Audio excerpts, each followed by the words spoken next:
내 이름은 이월진. 오늘은 내 70번째 생일이다. 인생에서 70살을 넘긴다는 건 사실 쉽지 않은 일이다. 일찍이 남편을 여의고 홀로 두 아이를 키워 대학을 보내고 집을 장만해주고 결혼시켜 손주까지 보았다. 그 후 나는 모든 것에서 물러나 오래된 집을 내어주고 돈도 한 푼 남김없이 내주었다. 늙으면 마땅히 변두리로 물러나야 한다고 생각했다. 하지만 어디까지 물러나야 끝인지는 어디까지 물러나야. 그날 아침 나는 새벽 5시 반에 일어났다. 아직 날이 밝기도 전이었다. 앞치마를 두르고 조용히 부엌으로 들어가 냉장고에서 도미를 꺼내 해동시켰다. 어제 남대문 시장에서 특별히 산 생선이었다. 생선 가게 아주머니가 오늘은 도미가 늦게 들어와서 더 신선하다고 했다. 나는 또 녹두전과 깻잎나물을 준비하고 손자 도윤이가 가장 좋아하는 밥경단도 한 솥 끓였다. 지은이도 부산에서 KTX를 타고 올라올 거라고 했다. 살을 씻으면서 생각했다. 올해는 설마 잊지 않았겠지? 준영이가 오늘 온 가족이 와서 식사할 거라고 했지. 엄마 일을 살 생일이니 꼭 함께 사진을 찍어 기념해야 한다고 말했다. 나는 식탁보를 깔고 식기를 하나하나 놓았다. 도미를 찜기에 넣고 녹두전은 겉은 바삭하고 속은 부드럽게 지져냈다. 스토브 앞에 서 있는데 문득 작년 생일이 떠올랐다. 그때는 아들이 케이크만 가져다주고 가버렸다. 나는 젊은 사람들은 다들 일하느라 바쁘겠지 하고 스스로를 위로했다. 올해는 모두 온다고 약속했으니 나는 특별히 붉은색 더 케이크를 주문했다. 위에는 이월진 세 글자가 새겨져 있었다. 시간은 조금씩 흘러갔다. 오전 10시 아무도 오지 않았다. 11시에도 여전히 소식이 없었다. 전화를 걸면 음성 사서함으로 넘어가거나 현재 통화할 수 없다는 메시지만 들렸다. 나는 조금 불안해지기 시작했지만 그들이 나를 혼자 두고 이 날을 보내게 할 리는 없다고 믿고 싶었다. 소파에 앉아 잠시 기다리다가 이내 부엌으로 돌아가 냄비불이 꺼졌는지 확인했다. 자꾸만 벽이 걸린 시계에 눈길이 갔다. 11시 45분. 더는 앉아 있을 수가 없었다. 첫 번째 메시지는 준영이가 올린 나산 S게시물 캡처였다. 파리 에펠탑 아래에서의 첫 아침 식사. 햇살 정말 좋다라고 쓰여 있었다. 사진 속 준영이는 도윤이를 안고 있었고 뒤에는 환하게 웃는 김소연이 보였다. 흐릿한 배경으로는 에펠탑이 보였다. 아래로 스크롤하자 김소영이 올린 게시물도 있었다. 샹젤리제 거리 쇼핑 전에 블랙커피 한 잔. 휴가 첫날. 나는 그 자리에서 얼어붙었다. 화면을 멍하니 응시하느라 화면이 저절로 꺼지는 것도 몰랐다. 불과 이틀 전만 해도 오늘 함께 식사하기로 약속했는데 어떻게 온 가족이 파리에 있을 수 있지? 믿기지 않았다. 홈 화면으로 돌아가 채팅 기록을 다시 확인했지만 아무도 해외여행에 대해 한마디도 언급하지 않았다. 문득 이틀 전 도윤이가 요즘 숙제가 많아서 너무 늦게까지 놀 수 없다고 말했던 것이 떠올랐다. 얼마나 앉아 있었는지 모르겠다. 냄비 불은 진작에 꺼졌고 팥경단은 냄비 속에서 너무 불어버렸다. 녹두전 가장자리도 눅눅해져 있었다. 나는 부엌으로 들어가 냉장고를 열고 이월진이라고 쓰인 생일 떡 케이크를 꺼냈다. 직접 7개의 초를 꽂고 성냥으로 불을 붙였다. 식탁 앞에 서서 케이크를 보고 살며시 웃었다. 휴대폰을 식탁 모서리에 세워 사진을 찍었다. 사진을 채팅방에 올리고 글을 덧붙였다. 생일 축하해. 나 자신에게. 몇 초 후 도윤이의 음성 메시지가 왔다. 앳된 목소리였다. 할머니, 생일인데 우리는 프랑스에 와 있어요. 다음에 같이 밥 먹어요. 네? 그는 아무렇지 않게 말했지만 그 말 한마디가 칼날처럼 내 가슴을 찔렀다. 나는 답장하지 않았다. 조용히 케이크를 냉장고에 넣었다. 식탁 위에는 7, 8가지 요리가 모두 식어 있었다. 나는 식기를 치우면서 설거지통에 그릇들을 담았다. 도대체 어느 단계에서 잘못된 걸까? 너무 일찍 소유권을 넘겨준 걸까? 아니면 그들이 나를 잊지 않을 거라고 너무 쉽게 믿은 걸까? 하지만 이런 질문들의 답은 더 이상 중요하지 않은 것 같았다. 설거지를 마치고 식탁에 다시 앉았다. 식탁 위는 깨끗하게 닦여 있었고 내 컵과 젓가락만 남아 있었다. 휴대폰에 찍힌 그 사진을 내려다봤다. 사진 속 나는 부자연스럽게 웃고 있었다. 입꼬리는 굳어 있었고 눈가는 살짝 붉어져 있었다. 나는 국민은행 고객센터에 전화했다. 젊고 친절한 상담원 목소리가 들렸다. 안녕하세요. 국민은행 고객센터입니다. 나는 감정 없는 목소리로 말했다. 이준영 씨와 공동명의 계좌를 정지시켜주세요. 출금 권한을 동결하고 싶습니다. 상대방은 잠시 침묵하다가 조심스럽게 물었다. 이월진 고객님, 저희가 담당 직원을 배정하여 후속 절차를 도와드릴까요? 됐습니다. 내일 지점에 직접 방문하겠습니다. 전화를 끊는 순간 묘한 해방감을 느꼈다. 내가 미워서가 아니라 어떤 사람들은 내가 물러설 때 비로소 멀리 떠나간다는 것을 마침내 깨달았기 때문이었다. 예전에는 자식들이 나를 인색하다거나 배려심 없다고 말할까 늘 걱정했다. 그래서 그들이 원하는 것은 거의 다 주었다. 카드도, 통장도, 심지어 집까지도. 하지만 결국 식탁에 홀로 앉아 촛불을 끄는 사람은 나 자신뿐이었다. 그날 오후 거실에 앉아 메모지를 꺼내 3가지를 적었다. 첫째, 모든 공동명의 계좌 정지. 둘째, 자동이체 취소. 셋째, 부동산 신탁의 수익자 처리. 나는 먼저 우리은행에 전화하여 이준영과의 공동명의 계좌를 해지하겠다고 말했다. 상담원은 정중하게 물었다. 이월진 고객님, 공동명의 해지에 특별한 이유가 있으신가요? 나는 말했다. 아들이 해외여행 가서 제 생일을 잊어버렸어요. 더 이상 그에게 돈을 대주고 싶지 않습니다. 마지막으로 증권사에 전을 대주고 싶지 않습니다. 상대방은 1초간 침묵하더니 마지막에 답했다. 알겠습니다. 저희가 처리해드리겠습니다. 몇 년 전 아들이 나에게 ETF를 몇 개 사주면서 엄마는 그냥 안심하고 배당금만 받으면 된다고 했던 것이 기억났다. 그런데 나는 계좌 비밀번호조차 몰랐다. 계좌 설정에 다른 사람이 조작할 수 있도록 권한이 부여되어 있나요? 내가 묻자 상대방은 확인하더니 말했다. 네, 부계정으로 아드님께 권한이 설정되어 있습니다. 나는 즉시 모든 부계정 권한을 취소해달라고 요청했다. 이 모든 것을 마치니 오후 3시 반이었다. 소파에 앉아 따뜻한 물을 한 모금 마셨다. 문득 방 안에 고요함이 느껴졌다.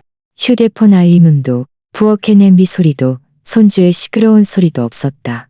지난 몇 년간 나는 시끄러움을 전혀 두려워하지 않았지만 그날의 고요함은 마치 새로운 질서 같았다. 아니나 다를까 1시간도 채 지나지 않아 휴대폰이 울렸다. 준영이가 보낸 여러 개의 메시지가 팝업창으로 떴다. 엄마, 카드 왜 안 돼요? 우리 프랑스 마트에서 계산하는데 신용카드가 안 돼요. 너무한 거 아니야? 온 가족이 다 당황했잖아. 나는 마지막 음성 메시지를 눌렀다. 그가 목소리를 낮춰 나를 욕하는 녹음이었다. 도대체 무슨 생각이야? 말도 없이 카드를 막다니 가족도 못 믿는 거야. 나는 답장하지도 읽지도 않았다. 그저 휴대폰을 탁자 위에 놓고 방금 쓴 메모지를 계속 들여다봤다. 세상은 아주 고요했다. 언제든 호출될 수 있다는 불안감도 더 이상 없었다. 나는 심지어 웃음이 조금 나왔다. 예전에는 나더러 통제욕이 너무 강하다고 했는데 카드 한 장 막았다고 이렇게 무너지는구나. 나는 서랍을 열어 낡은 수첩을 꺼냈다. 은퇴 준비라고 쓰여 있었다. 안에는 내가 젊은 시절 정리해둔 보험 증서, 집문서 사본, 그리고 젊은 시절 학생이 나에게 보낸 편지 몇 통이 끼워져 있었다. 한 학생이 떠올랐다.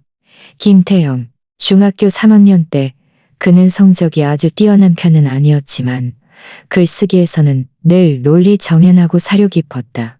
글쓰기에서는 늘 논리 정연하고 사려 깊었다. 나중에 그는 법대에 진학했고 나에게 엽서를 보내왔다. 이 선생님, 제가 법조인의 길을 걷게 된 건 선생님께서, 언어의 길을 걷게 된 건 선생님께서. 여보세요, 김태영 변호사님 되십니까? 나는 최대한 목소리를 안정시켜 노력했다. 네, 접니다. 누구신지. 그의 목소리는 젊었지만 아주 예에 발랐다. 저는 이월진입니다. 중학교 국어 선생님이었죠. 상대방은 잠시 멈칫하더니 놀란 목소리로 말했다. 선생님이세요. 선생님이세요. 늘 찾아뵙고 싶었는데 어떻게 갑자기? 나는 현재 상황을 그는 더 묻지 않고 말했다. 전화를 끊은 후 나는 소파 등받이에 기댔다. 문득 지난 몇 년간 처음으로 누군가 내 편에 서 있다는 느낌이 들었다. 사흘 후 나는 태영이와 만났다. 그는 나를 등기소로 데려가 자료를 열람했다. 조회 결과는 내 심장을 빠르게 뛰게 했다. 강남구 압구정로에 있는 내가 30년 넘게 살던 오래된 아파트는 이미 5년 전에 정식으로 명의 이전이 완료되어 소유권자가 이준영으로 되어 있었다. 그리고 몇 달 전 이 집은 한 사금융 회사에 담보로 잡혀 2억 원이 대출된 상태였다. 이 대출금은 아직 상태였다. 이 사실을 알고 계셨어요? 태영이가 물었다. 나는 고개를 저었다. 그는 미간을 찌푸렸다. 그럼 심각한데요. 만약 아드님이 대출금을 갚지 못하면 집이 강제 경매될 수도 있습니다. 나는 아무 말도 할 수 없었다. 그저 손가락으로 의자 모서리를 꽉 잡고 있었다. 오랜 시간이 지난 후 나는 천천히 말했다. 나는 아직 그 집에 살고 있어요. 그런데 이름은 내 것이 아니네요. 우리는 사무실을 나섰다. 햇살이 너무 눈부셨다. 나는 모자를 쓰고 고개를 숙인 채 그 고층 건물을 돌아보지 못했다. 집으로 돌아온 후 나는 근처 서울시립도서관으로 갔다. 유산 신탁에 대한 자료를 찾아볼 생각이었다. 하지만 자료를 뒤적이다가 나도 모르게 울음이 터져 나왔다. 나는 화장실로 들어가 작은 칸막이 안에 숨어 어깨를 들썩이며 울었다. 슬퍼서가 아니라 이렇게 오랜 세월 스스로 똑똑하다고 믿었던 내가 이렇게나 어리석었다는 사실에 화가 났다. 화장실 변기 뚜껑에 앉아 눈물이 마를 때까지 울었다. 그날 밤 집에 돌아오자 아랫집 박 여사님이 차를 마시자고 초대했다. 우리는 베란다에 앉아 있었다. 그녀는 깻잎을 다듬으며 말했다. 월진, 듣자 하니 네 손자가 다음 달에 유학 간다고 하던데 생활비라도 좀 더 준비해줘야 하는 거 아니니? 나는 차를 한 모금 마시며 천천히 말했다. 내 돈은 이제 나 자신을 위한 뒷정리에 써야 할 것 같아요. 그녀는 잠시 멈칫하더니 더 이상 말을 잇지 않고 손에 든 깻잎만 계속 다듬었다. 나는 그녀가 내 말을 이해했음을 알았다. 나는 5년 전 그 오후를 늘 기억한다. 날씨는 후텁지근했고 창밖에는 바람이 별로 없었지만 햇살은 강렬했다. 이진영과 김소영이 도윤이를 데리고 올라와 중요한 이야기를 하고 싶다고 했다. 나는 그때 전기밥솥으로 삼계탕을 끓이고 있었다. 그들은 나에게 밥을 떠주면서 부드럽고 친절하게 이야기했다. 준영이가 말했다. 엄마, 연세도 많으신데 이제 좀 편하게 지내셔야죠. 이 집 명의를 제 앞으로 먼저 돌려놓으면 재산세도 절약되고 나중에 신탁을 할 때도 더 편리해요. 명의를 준영 씨 앞으로 해주시면 저희도 대출받아서 아래층 상가에 브런치 가게를 열고 싶어요. 나중엔 엄마는 그냥 편하게 즐기시기만 하면 돼요. 저희가 평생 모실게요. 나는 즉시 동의하지 않았다. 나는 늘 신중한 편이었다. 하지만 그날 그들 세 사람이 한 목소리로 이야기하는 통에 나는 눈가가 촉촉해졌다. 나는 그때 생각했다. 수십 년을 키웠는데 설마 이 아이들을 믿지 못하겠어? 나는 물었다. 그럼 나는 계속 이 집에 살 수 있는 거지? 준영이는 고개를 끄덕였다. 당연하죠. 여기는 엄마 집이에요. 저희가 절대 손대지 않을 거예요.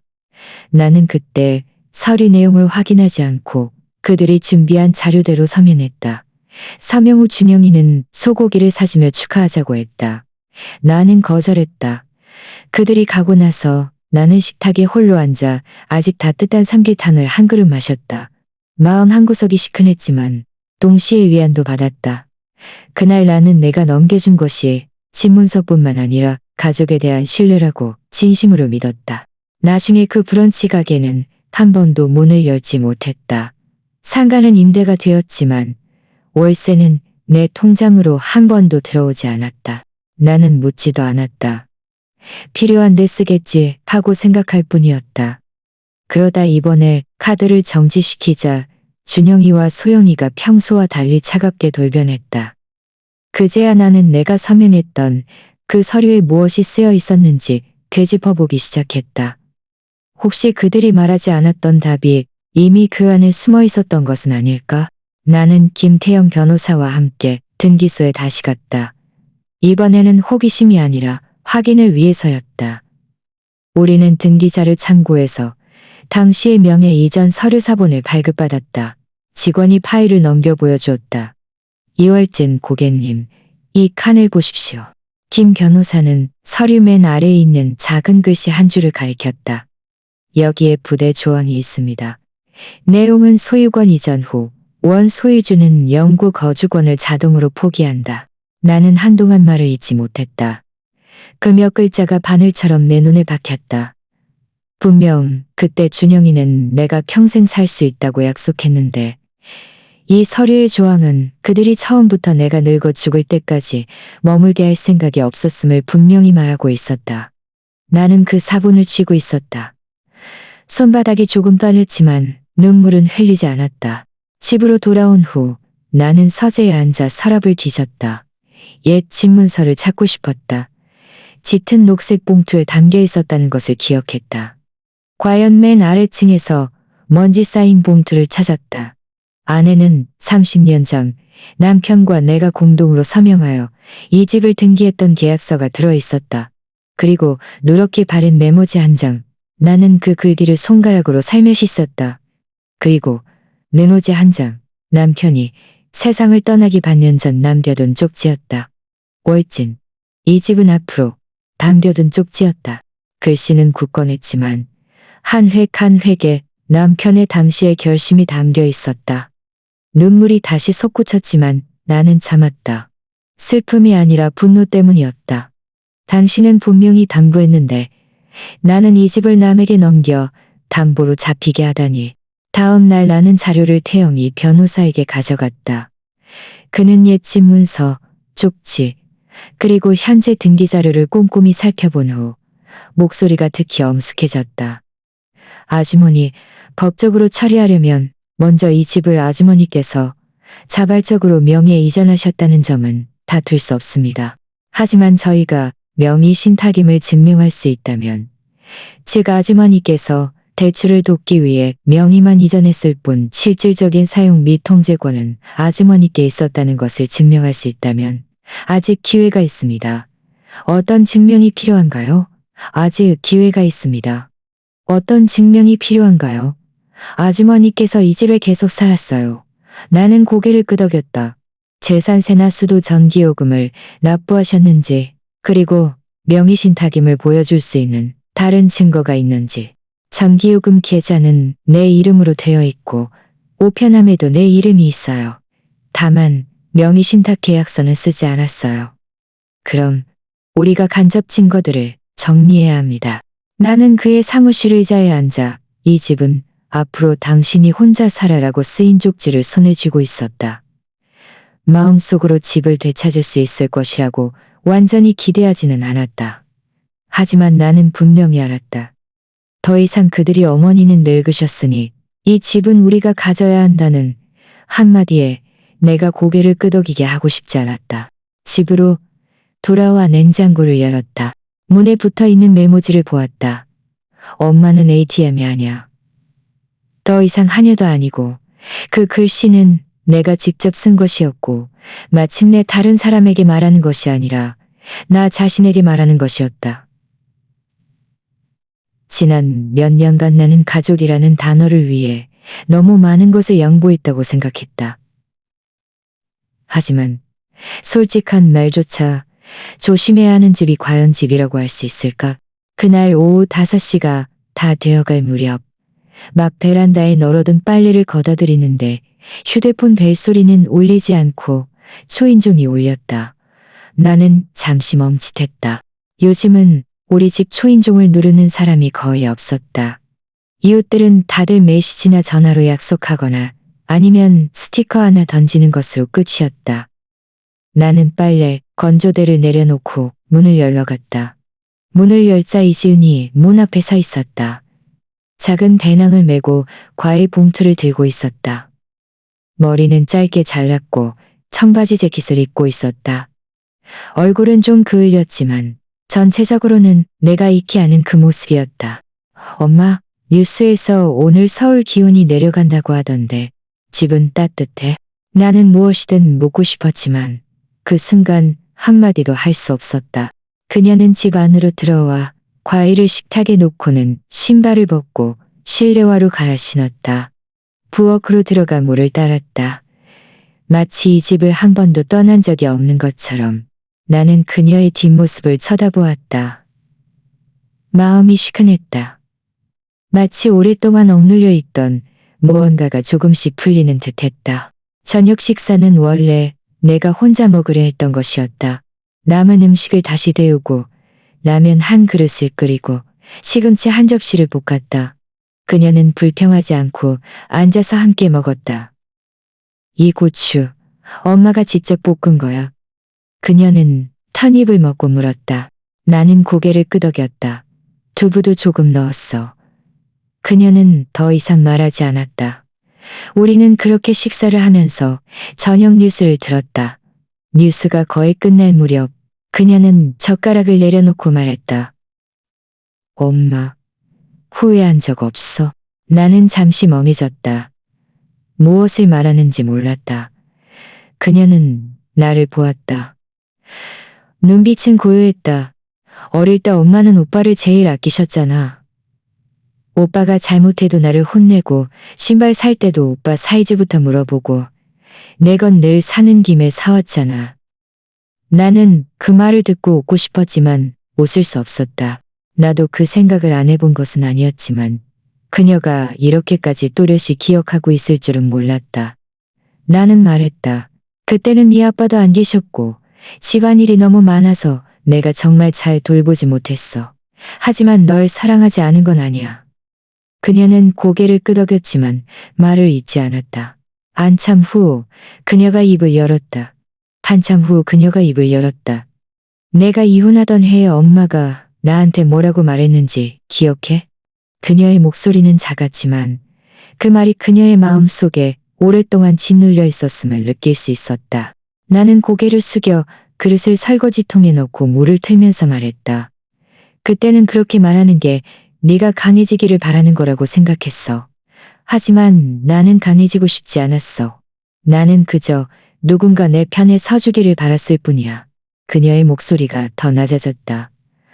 나는 수도꼭지를 잠그고 몇 초간 그녀에게 등을 돌리고 서 있다가 몸을 돌렸다. 널 상처 주려던 건 아니었어. 다만 그때는 나도 내가 무엇을 결정할 수 있을지 몰랐어. 나는 의자를 당겨 앉았다. 목소리가 조금 떨렸다.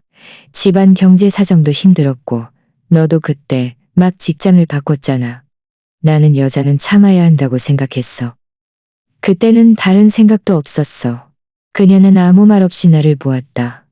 지금 생각해보니 네가 겪었던 서러움이 내가 생각했던 것보다 훨씬 컸을 수도 있겠다. 나는 숨을 들이쉬며 나지막이 말했다. 그날 밤 우리는 과거에 대해 더 이상 많은 이야기를 나누지 않았다. 그녀는 거실 전등을 갈아주었고 우리는 함께 말린 이불을 개었다. 베란다에는 바람이 불고 있었다. 그녀는 빨래 집게를 하나하나 걷어 봉투에 넣었다. 나는 그녀의 손동작을 보았다. 빠르지도 느리지도 않았지만 아주 능숙했다. 너 지금 어디 살아? 내가 물었다. 부산 해운대요. 혼자 살아요. 혼자 살아요. 그녀가 답했다. 좀 멀긴 하지만 조용해요. 최근에 직장을 옮겼어요. 최근에 직장을 옮겼어요.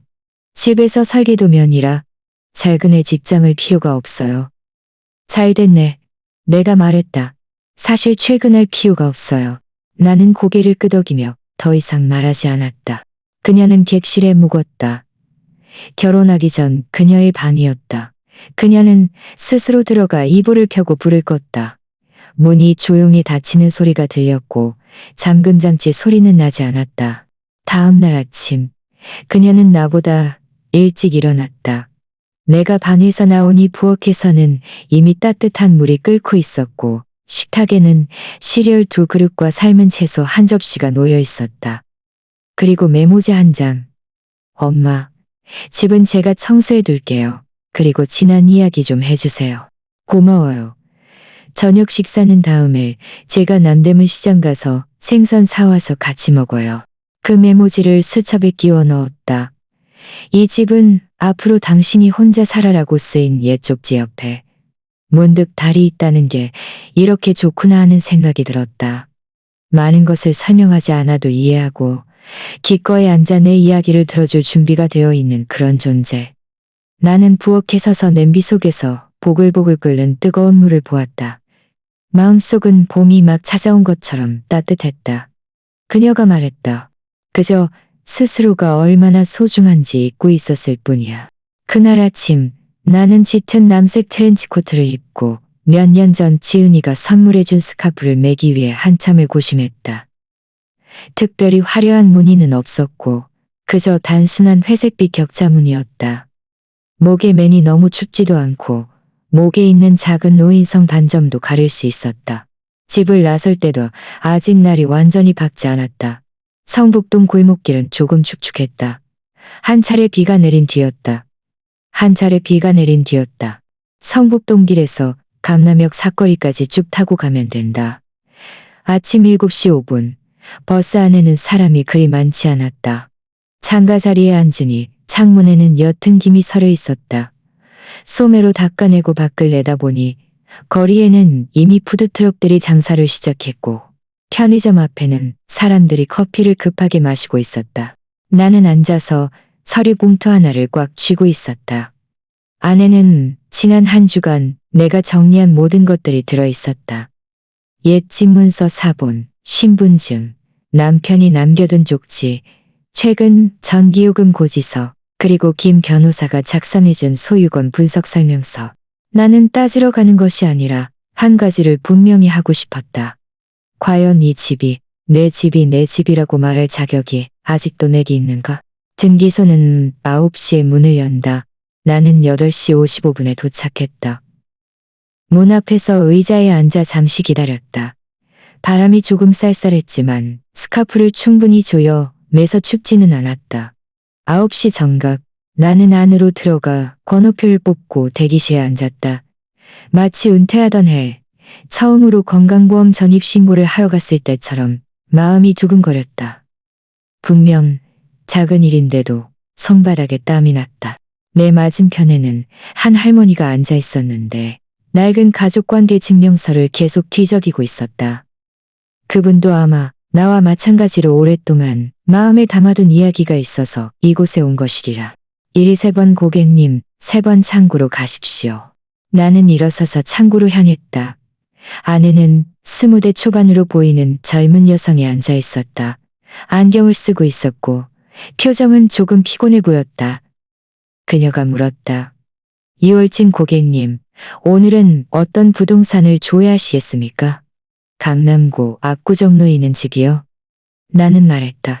5년 전에 아들에게 명예 이전을 해주었는데 지금 소유권과 거주권의 세부 사항을 확인하고 싶습니다. 그녀는 고개를 끄덕이며 키보드를 몇 번 두드렸다. 이월진 고객님, 이 집은 현재 아드님 명의로 되어 있으며 소유권은 명확하고 현재 이전 기록은 없습니다. 무엇을 확인하시겠습니까? 나는 서류 봉투를 열고 옛 집문서와 그 쪽지를 조심스럽게 꺼냈다. 그녀는 받아들고 잠시 보았지만 특별한 반응은 없었다. 나는 말했다. 이 집은 남편과 제가 30년 전에 산 집입니다. 제가 계속 그곳에 거주할 법적 권리가 있는지 확인하고 싶습니다. 그녀는 내 말을 듣고 목소리가 조금 부드러워졌지만 여전히 기계적으로 답했다. 소유권 이전이 이미 완료되었고 사용권이나 거주권 설정이 등기되어 있지 않다면 법적으로는 더 이상 법적 거주 보장을 받지 못하십니다. 다만 명의 신탁이나 기타 분쟁이 있다면 법률 전문가의 도움을 받으시는 것을 권해드립니다. 나는 고개를 끄덕이며 자료를 돌려받았다. 이 모든 것은 사실 내 예상 범위 안에 있었다. 막 떠나려 할 때 뒤에서 목소리가 나를 불렀다. 이월진 고객님, 이야기 좀 나누실까요? 저는 이 사무소와 협력하는 법률자원봉사자 최수진입니다. 목소리는 크지 않았지만 아주 차분했다. 뒤를 돌아보니 60대쯤 되는 여성이었다. 머리에는 흰머리가 듬성듬성했고 단정한 정장 차림에 가슴에는 자원봉사자 증이 달려 있었다. 그녀는 나를 사무소 뒤편에 가니 상담실로 안내했다. 우리는 마주보고 앉았다. 그녀는 내가 가져온 서류들을 몇 분간 말없이 읽어보았다. 이 집이 아주머니의 삶의 전부였겠군요. 그녀가 나지막이 물었다. 나는 고개를 끄덕였다. 아드님을 많이 믿으셨던 게 보여요. 처음에는 이렇게 될 줄은 예상 못하셨겠죠. 저는 돌려받으려는 게 아니에요. 그저 저 자신의 최소한의 생활 안정감을 지키고 싶을 뿐입니다. 내가 말할 때 목소리가 조금 잠겨 있었다. 나이가 드니 문득 어느 날 그들이 저더러 살지 말라고 할까봐 두려워요. 최 변호사는 나를 보며 천천히 말했다. 이월진 고객님, 명확하게 살고 깔끔하게 죽자는 말이 있습니다. 지금은 감정적인 이야기를 할 때가 아니라 방법을 논할 때입니다. 그녀는 탁자 위에 놓인 자료 뭉치에서 몇 장을 꺼내 내게 건네며 말했다. 아주머니께 한 가지를 제안합니다. 생활 신탁을 만드십시오. 아주머니 명의의 재산 일부를 신탁 자산으로 설정하고 아주머니가 살아계실 동안에는 오직 아주머니만이 매달 정해진 금액을 인출하여 생활비로 쓸 수 있도록 명시하는 겁니다. 나중에 정신이 혼미해져도 아무도 아주머니의 돈을 가져갈 수 없게 됩니다. 그럼 그 집은요? 내가 물었다. 만약 집을 되찾을 수 없다면, 적어도 아주머니의 되찾을 수 없다면 나머지 자산은 유언장을 작성하여 명확하게 분배 방식을 정하면 됩니다. 나는 듣고 있으니 이 개념들이 낯설고 복잡하게 느껴졌다. 하지만 그녀의 말투는 내가 은퇴 전 선생님으로서 학생들에게 말하던 방식과 너무나 닮아 있었다. 침착하고 군더더기 없고 조리 있었다. 나는 창구로 돌아가 신탁 설정 자료를 신청하고 현장에서 신청서를 작성했다. 신탁 수익자 본인 이월진이라는 줄은 내가 가장 느리게 쓴 줄이었다. 손이 조금 떨려서 처음에는 글씨가 비뚤어졌지만 쓸수록 안정되었다. 서류 작성을 마치자 문득 가슴이 조금 가벼워지는 느낌이 들었다. 오랫동안 짓눌려 있던 돌덩이가 굴러떨어진 것 같았다. 등기소에서 나왔을 때는 비가 그쳐 있었다. 하늘은 회색이었고 바닥은 축축했다. 나는 길 모퉁이로 걸어가 길 모퉁이에 있는 붕어빵 노점 앞에 멈춰섰다. 아주머니 팥 드릴까요? 슈크림 드릴까요? 슈크림 드릴까요? 주인이 물었다. 팥이요. 내가 말했다. 따끈한 붕어빵을 받아 한 입 빼어 물었다. 팥 한 금은 부드러웠고 너무 달지 않았다. 나는 걸어가면서 중얼거렸다. 다음 주부터는 카카오페이 쓰는 법을 배워야겠다. 새벽 3시가 넘어서 휴대폰이 갑자기 진동하기 시작했다. 한 번, 또 한 번. 나는 눈을 떴지만 잠기운이 완전히 가시지 않았다. 가장 먼저 보인 것은 진영이의 채팅창에 뜬 알림들이었다. 엄마, 계좌 건드렸어? 신용카드가 안 돼. 우리 호텔에는 어떻게 묵어? 시간 있으면 답장 좀 해줘. 우리 벌써 프런트에서 10분째 잡혀 있어. 나는 휴대폰을 머리맡에 놓고 돌아누웠다. 즉시 답장하지 않았다. 30분 후 나는 천천히 몸을 일으켜 휴대폰을 열었다. 9글자를 입력했다. 한국 날씨는 아주 좋아. 너희는 어떠니? 그리고는 인터넷을 끄고 다시 이불을 어깨까지 끌어올리고 잠자리에 들었다. 나는 삐쳐서도 복수하려는 것도 아니었다. 그저 내 삶이 누구의 초조함에 맞춰 돌아갈 필요도 없고 그들의 무책임함을 내가 짊어질 필요도 없다는 것을 마침내 깨달았을 뿐이었다. 6시 반, 날이 희미하게 밝아왔다. 나는 따뜻한 우유를 끓이고 어제 남은 붕어빵 반 개를 데워 아침 식사로 먹었다. 뉴스를 잠시 보았다. 국제판에는 마침 파리의 기온 급강하와 공항 파업으로 인한 여행객들의 불편에 대한 기사가 나오고 있었다. 나는 그들이 아직 그곳에 있겠지만 이제 내 카드를 쓸 수는 없겠구나 하고 담담히 생각했다. 오전 10시 나는 약속대로 김태영 변호사 사무실에 도착했다. 그는 내가 요청한 서류 초안을 이미 준비해 두었다. 생활신탁자산 보전 및 유산 계획의 초안 구조가 포함되어 있었다. 나는 앉아서 준비해온 수첩을 탁자 위에 펼쳐 한 페이지씩 그에게 읽어주었다. 첫째, 생활자금은 독립적으로 관리한다. 매달 정해진 금액이 내 개인 계좌로 자동 이체되어 의료비, 식비, 필수 생활비로 사용된다. 둘째, 부동산은 미래에 되찾지 못하더라도 적어도 사망 시까지 서면으로 거주권을 보장받는다.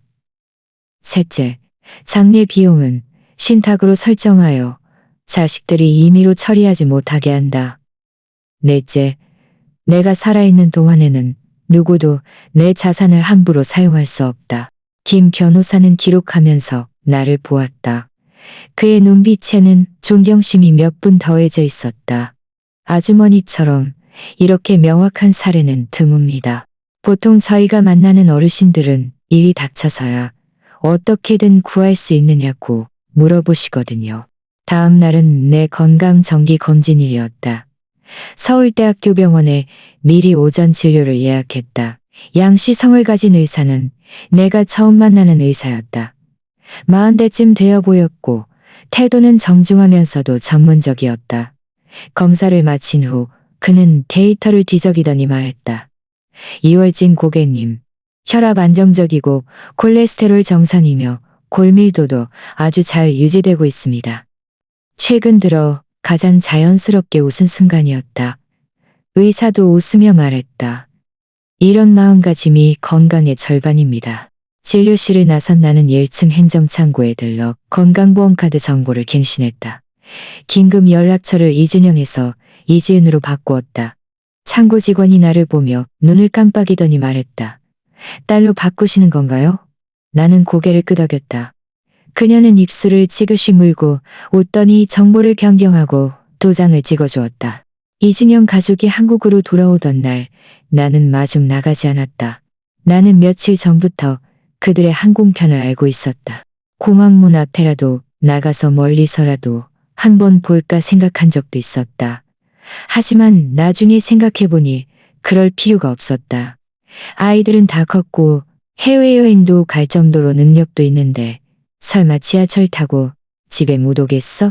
비행기가 착륙하는 순간 내 휴대폰이 3번 울렸다. 4번째 울릴 때가 되어서야 전화를 받았다. 엄마, 우리 비행기 내렸는데 왜 마중 안 와? 나는 한마디 답했다. 돌아오려면 직접 지하철 타고 와. 그리고는 전화를 끊었다. 나는 부엌으로 가서 과일을 썰고 물을 끓여 차를 우렸다. 거실에 앉아 그들이 돌아오기를 기다렸다. 1시간 후 초인종이 울렸다. 나는 움직이지 않았다. 문 밖의 소리는 처음에는 그저 문을 두드리는 것이었다가 이내 다급한 초인종 소리로 바뀌었다. 그리고 김소영의 목소리가 들렸다. 이월진 여사님, 우리 문 앞에 왔는데 안 계세요. 아닌데 안 계세요. 우리 문 앞에 왔는데 안 계세요. 나는 일어서서 이러지 않고 문 너머로 말했다. 이 집은 문을 열지 않고 문 너머로 말했다. 도윤이 숙제도 해야 하는데 잠깐 문 좀 열어주세요. 네?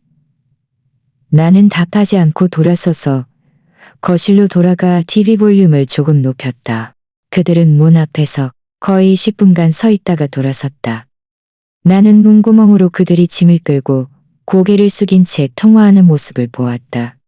그 순간 내 마음속에는 통쾌함도 승리감도 없었다.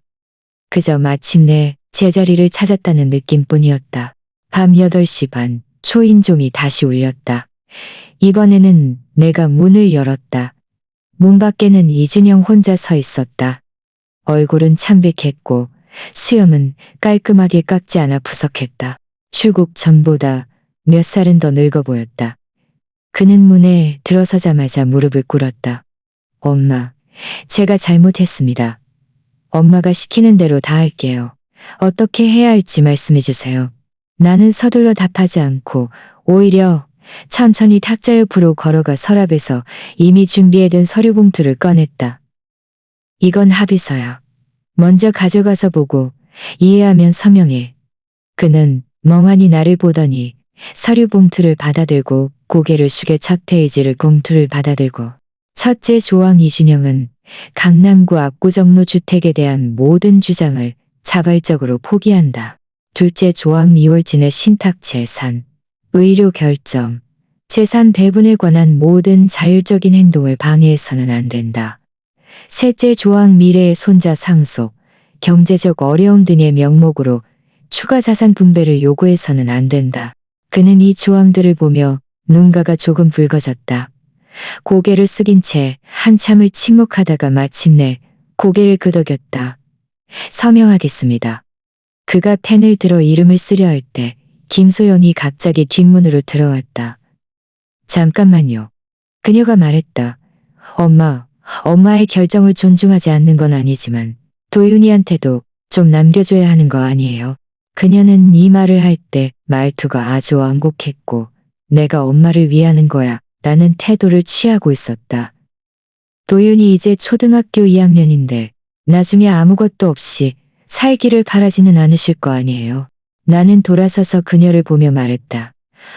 손자는 크면 스스로 갈 거야.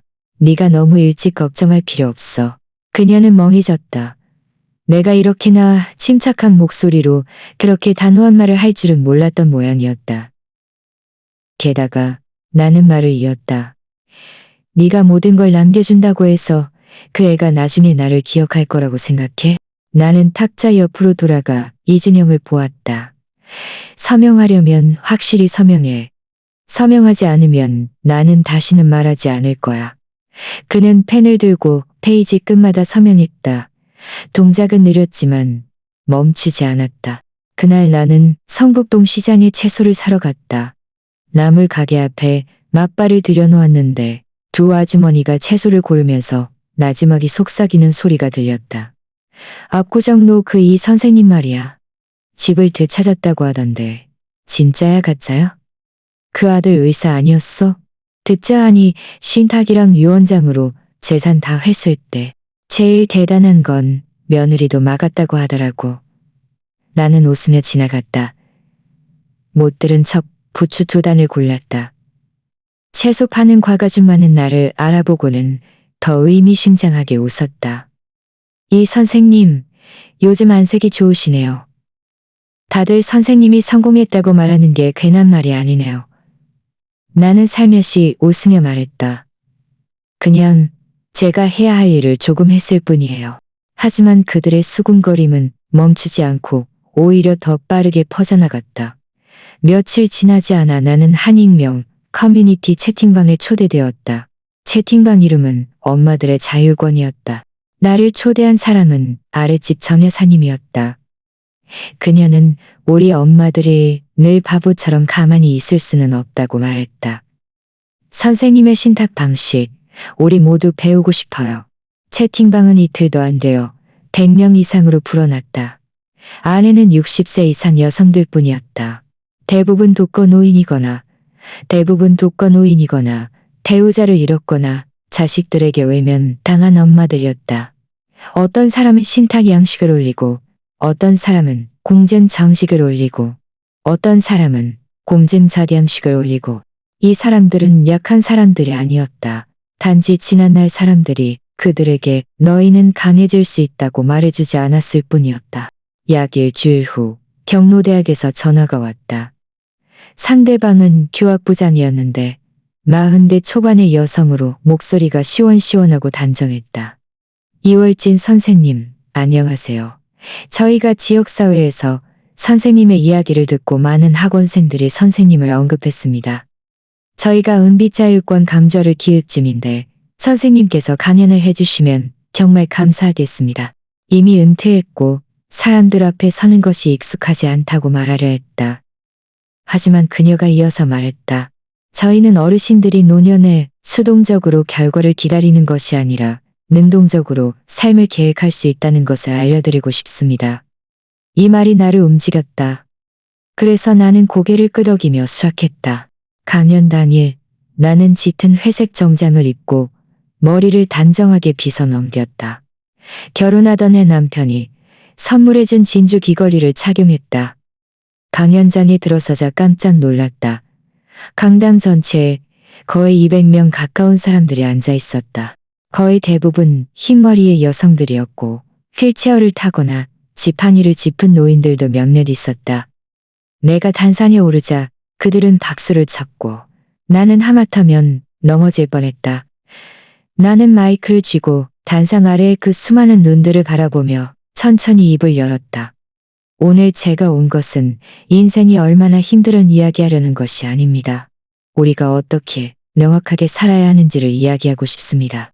어떤 사람들은 저에게 왜 신탁을 설정하고 계절을 동결하고 유언장을 썼는지 묻습니다. 저는 그들에게 말했습니다. 죽음을 기다리고 싶지 않기 때문입니다. 나는 말을 이었다. 우리 돈은 자식들의 연습자금이 아닙니다. 며느리의 예비 계좌도 아니고 누구든 원하면 쓸 수 있는 돈도 아닙니다. 그것은 우리가 평생 남을 위해 아끼고 가족을 위해 벌고 우리 자신을 위해 숨겨둔 돈입니다.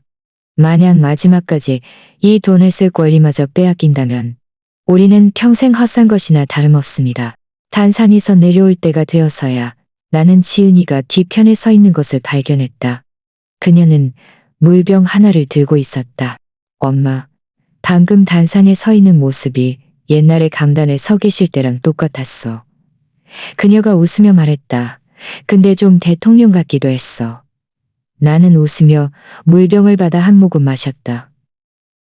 이제 나는 선생님도 대통령도 아니야. 그저 지난 수십 년간 서랍 속에 숨겨두었던 자존심을 다시 꺼내어 빛내고 있을 뿐이야. 그날 저녁 이준영 가족이 다시 찾아왔다. 나는 거절하지 않았다.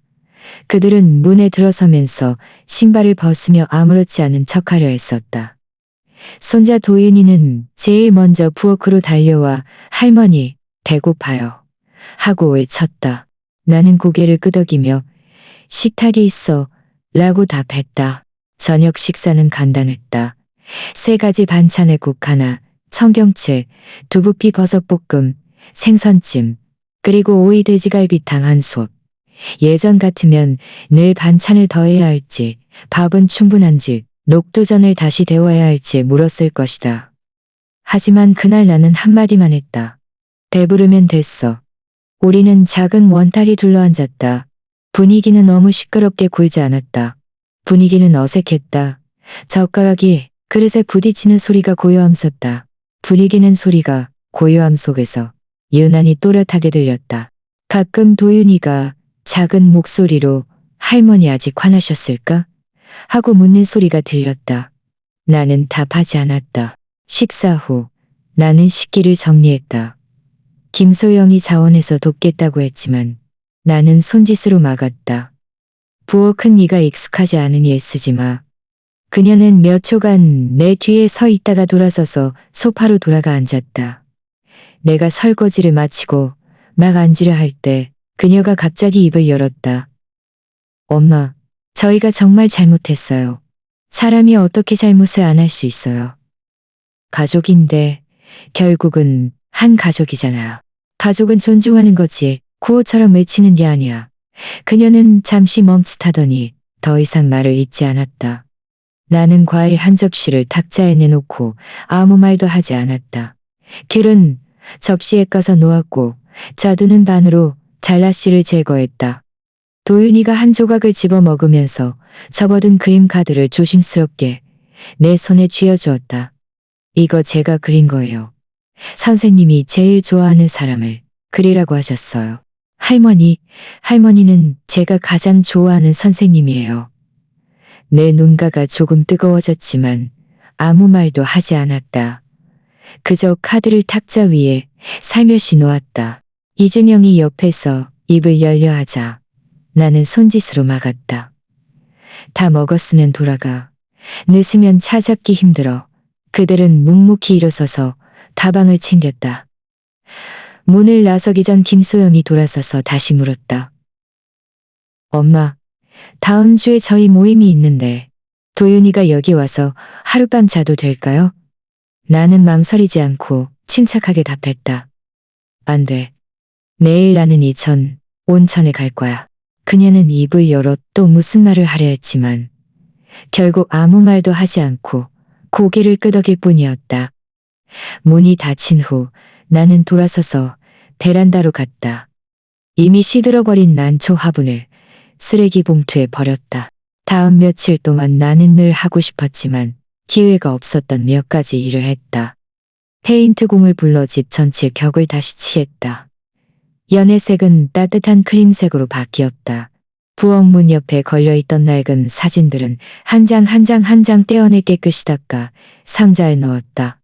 그 가족 사진 중 일부는 흑백이었고 일부는 오래 온 가족이 시골집에서 찍은 것이었다. 수십 년간 벽에 걸려있던 사진들이었다. 나는 그것들을 상자에 담아 테이프를 붙여 창고 맨 아래층에 보관했다. 거실 열쇠도 교체했다. 새 열쇠는 나와 지은이만 하나씩 가지고 있었다. 이 집은 이제 더 이상 그들의 집이 아니었다. 오후에 나는 보리차 한 주전자를 우려 거실 구석 창가 자리에 앉았다. 햇살이 찻주전자에 쏟아져 내렸고 유리 속에는 호박색의 따뜻한 액체가 담겨 있었다. 한 모금 마시고 휴대폰을 무음으로 돌렸다. 어떤 메시지도 받지 않았다. 지난 몇 년간 가족이라는 단어를 위해 나는 너무 많은 것을 주었고 너무 적게 말했다. 돈을 주고 공간을 주고 인내심을 주었고 용서도 주었다. 하지만 신뢰는 달랐다. 신뢰는 되돌릴 수 없는 것이었다. 그들은 이번에 돌아와 웃는 얼굴로 관계를 회복하려 했고 아이를 다리 삼아 앞으로는 잘할게라는 몇 마디 말로 그동안의 차가움과 계산을 덮으려 했다. 하지만 나는 알았다. 아침 7시 반 나는 정시의 집을 나섰다. 장바구니를 들고 병원으로 건강검진 결과를 보러 갔다. 이 병원은 아는 사람이 추천해준 곳이었다. 내과 의사는 40대 중반쯤 되어 보였고 말하는 것이 간결하고 군더더기가 없었다. 그는 검사지를 몇 페이지 넘겨보더니 고개를 들었다. 이월진 선생님, 모든 수치가 표준 범위 내입니다. 혈압, 혈당 모두 안정적이고 척추만곡도 정상이며 골밀도도 50대분들과 거의 비슷합니다. 솔직히 지금 생활 방식대로 드시고 걷고 하시면 단 방식대로 드시고 걷고 하시면 아무 문제 하시면 계단 오르내리는 것을 잊지 마세요. 선생님 같은 근육량이는 딱 좋습니다. 이 상태를 유지하는 것이 아주 중요합니다. 나는 고개를 끄덕였다. 병원을 나섰을 때 햇살이 좋았다. 하늘을 올려다보니 그 빛이 손등에 닿는 것이 가볍고 시원한 안도감을 주었다. 다음 일정은 시장이었다. 내가 가는 시장은 성북동 근처에 있었다. 노점상들은 대부분 20년 이상 된 오래된 가게들이었다. 막 입구에 들어서자 정육점 과가줌마가 소리쳤다. 회장님 오셨네. 오늘은 닭다리살 2덩이 드릴까요? 나는 웃으며 걸어갔다. 오늘은 생선 먹을 거야. 너무 더워서 고기 굽기 싫어. 한 사람 한 토막씩 딱 좋겠네. 나는 갈치를 고르고 시금치와 콩나물도 몇 묶음 샀다. 상인들은 모두 나를 평생 알아온 것처럼 채소를 담으면서 시세 이야기도 하고 날씨 이야기도 했다. 이 선생님, 갈치는 오늘 너무 많이 사지 마세요. 하고 일러주기도 했다. 나는 채소를 들고 천천히 집으로 돌아왔다. 짐을 냉장고에 넣고 면마 셔츠와 운동화로 갈아입었다. 지하철을 타고 출발했다. 나는 이천에 갔다. 신촌에서 이천역까지 가서 다시 셔틀버스를 갈아탔다. 버스 안에는 대부분 관광객들이었다. 나는 창가 자리를 찾아 앉았다. 귓가에는 일본어와 광동어가 들렸지만 나는 그런 소리에 크게 신경 쓰지 않고 창밖의 푸른 풍경이 산을 따라 올라가는 것을 바라보았다. 마치 시간이 거꾸로 흐르는 듯했다. 온천탕에 들어섰다. 내가 고른 곳은 1인탕이었다. 낡은 집을 개조한 곳이라 벽에는 수십 년 전의 온천 흔적이 그대로 남아 있었다. 나는 수건을 깔고 천천히 온천물에 몸을 담갔다. 따뜻한 물결이 발밑에서부터 올라왔고 허리와 등 전체가 고요한 거품 속에 잠겼다. 눈을 감고 크게 숨을 한 번 쉬었다. 이것이 바로 내가 원하던 것이었다. 아무도 문을 두드리며 뜨거운 물이 필요한지 묻지 않았다. 아이들이 뛰어와 시끄럽게 굴지도 않았다. 누구도 열쇠를 남겨두라거나 늦게 돌아와서 뭐 좀 도와달라고 강요하지 않았다. 나의 하루는 오직 나 자신만의 계획대로 흘러갔다. 점심에는 특별히 먹은 것이 없었다. 간단히 두유와 계란 토스트를 먹고 산책 겸 이천 시립도서관으로 갔다. 그곳은 내가 은퇴 후 가끔 즐겨 찾는 곳이었다. 2층 창가 좌석에는 햇살이 비스듬히 나무 바닥에 쏟아져 따뜻했다. 옆에는 몇몇 젊은이들이 헤드폰을 끼고 보고서를 작성하고 있었다. 나는 한결의 신문을 펼쳐 사이면을 보았다. 장기요양보험 정책 추진 중 노인층 지지율 상승이라는 제목의 기사가 눈에 띄었다. 나는 살짝 웃었다. 다행히 내가 먼저. 나는 살짝 웃었다. 나자 나 자신을 위해 해두었구나 하고 속으로 생각했다. 자화자찬하려는 의도는 아니었다. 그저 어떤 일은 남에게 미룰 수 없고 스스로 해결해야 한다는 것이었고 스스로 해결해야 한다는 것을. 나는 도서관에서 거의 1시간 동안 머물렀다. 소설 2권을 빌렸다. 한 권은 추리 소설이었고 다른 한 권은 박완서 작가의 단편 소설이었다. 집으로 돌아와 된장찌개와 밥을 끓이고 나물 2접시와 두부조림 1접시를 만들었다. 식사 후에는 설거지를 하고 주방을 정리했다. 모든 것이 평소처럼 차분했다. 밤 10시 나는 책상에 앉아 수첩을 펼쳤다. 마지막 페이지에 한 줄을 썼다. 내년 생일에는 나 혼자 KTX 사고 전주 가서 비빔밥 먹을 거야. 이월지는 어머니였고 손주의 돌봄이었으며 가정에서 가장 조용하고 기꺼이 양보하는 사람이었다. 그녀는 평생의 저축과 온정을 가족에게 다 내어주었다. 그러다 어느 날 자신은 한 번도 진정으로 자신을 소유한 적이 없다는 것을 깨달았다. 그녀는 반항하지 않았고 싸우지도 않았으며 누구에게도 무릎 꿇고 용서를 빌려 하지 않았다. 그저 조용히 문 잠금 장치를 바꾸고 편지를 쓰고 계좌하놨다. 그녀의 이야기는 극적인 절정이나 위대한 승리도 없었다. 그저 밥을 짓고 걷고 지하철을 타고 온천에 몸을 담그고 신문을 읽는 일상뿐이었다. 그리고 매일 아침 눈을 떴을 때 스스로에게 말할 수 있는 한마디. 오늘은 어떻게 보낼지 내가 결정할 거야. 당신은 생각해 본 적 있는가? 당신도 다른 사람을 기다리지 않고 먼저 자신을 위해 모든 것을 계획할 수 있다는 것을. 이월지는 그 결정을 내렸다. 그녀가 특별히 용감해서가 아니라 마침내 노년은 기다리는 것이 아니라 스스로 만들어가는 것이라는 사실을 깨달았기 때문이었다.